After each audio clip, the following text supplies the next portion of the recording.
Bonjour, vous êtes à la radio troyenne et maintenant c'est l'heure de la chronique astronomie avec Alexandre. Alors, un feu d'artifice céleste pour les 25 ans du télescope spatial Hubble.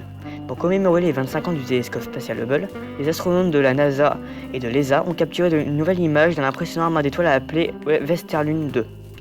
Le télescope Hubble, nommé en mémoire de Edwin Hubble, a été lancé le 24 avril 1990 et, chaque année, l'équipe de scientifiques chargée de Hubble publie une nouvelle image pour célébrer l'événement. Découvert par l'astronome suédois Bengt Westerlund dans les années 1960, l'amas se compose d'environ 3000 étoiles et se trouve dans la constellation de la Carène, à environ 20 000 années-lumière de la Terre. L'amas fait 10 années-lumière de diamètre. Les premières images de Pluton par New Horizons.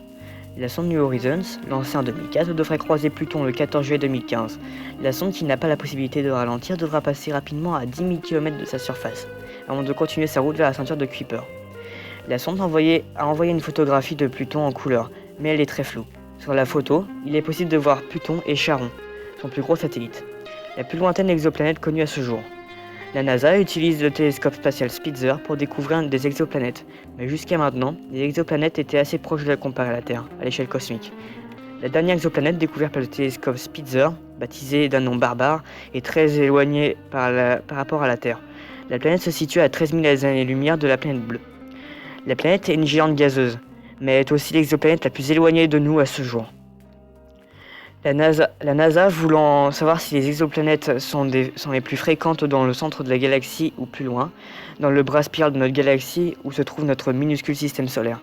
Pour cela, les astronomes ont utilisé le télescope spatial Spitzer et un autre situé au sol, dans le Chili.